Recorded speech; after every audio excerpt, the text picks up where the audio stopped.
Okay, so in this video we're kind of doing some circling back. Earlier we introduced that CPCTC was a direct result of the definition of congruent triangles. This is short for corresponding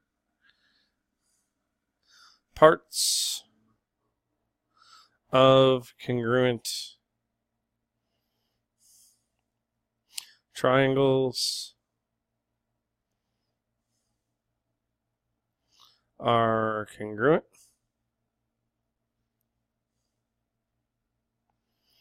Okay, so CPCTC.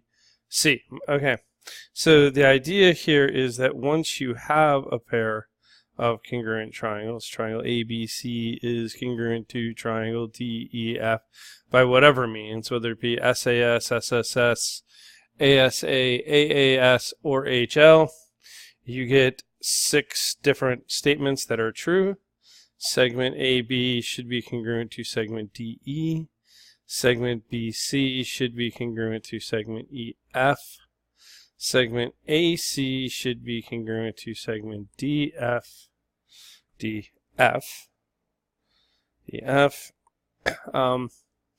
And then we get some angles. Angle A is congruent to angle D. Angle B is congruent to angle E. And angle C is congruent to angle F. Alright, so this all kind of works out that way. All of this comes from this by CPCTC. Okay, so there we go. Alright, so let's give an example of a proof that uses this. So we're going to create a couple of lines here and make like this bow tie kind of figure. We're going to call this point A, D, M, B, C. And we're going to be given that AB and CD bisect each other at point M. We want to prove that AD is parallel to BC. Alright, so we have statements and we have reasons. Okay, so right off the bat we have that AB and CD bisect each other. And why do we know this? We know this because it is given to us, right? That means that AM should be congruent to MB, and DM should be congruent to MC, because that's what it means to be a bisector. Okay, so AM should be the same length as MB, because this bisects this. And DM is congruent to MC, because they bisect as well. Let's fix that. Okay, so we also know that angle AMD has to be congruent to angle BMC. This angle here has to be congruent to that one because they're vertical angles. So this is the vertical angle theorem, and always vertical angles are congruent. Okay, great.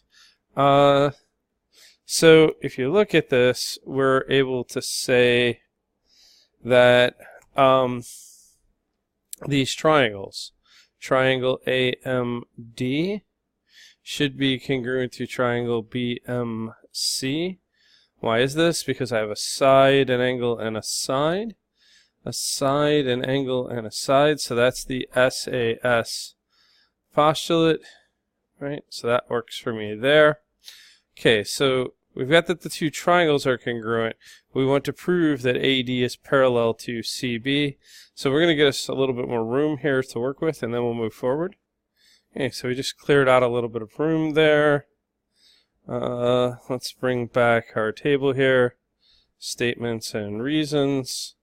Where we left off before we cleared this was that triangle AMD is congruent to triangle BMC by SAS. That's where we left off.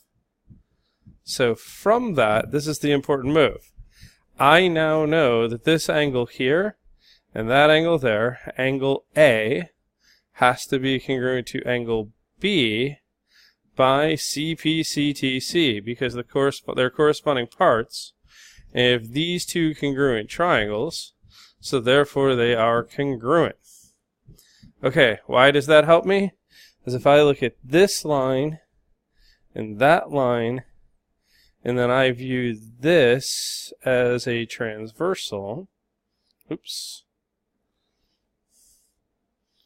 So we got that line, and the transversal. And I have that angle and that angle. Those are alternate interior angles.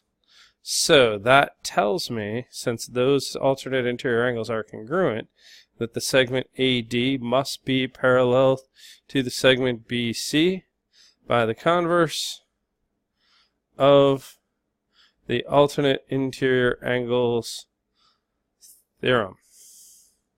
Alright, and that's it. That's the proof. We've got it. We're all done.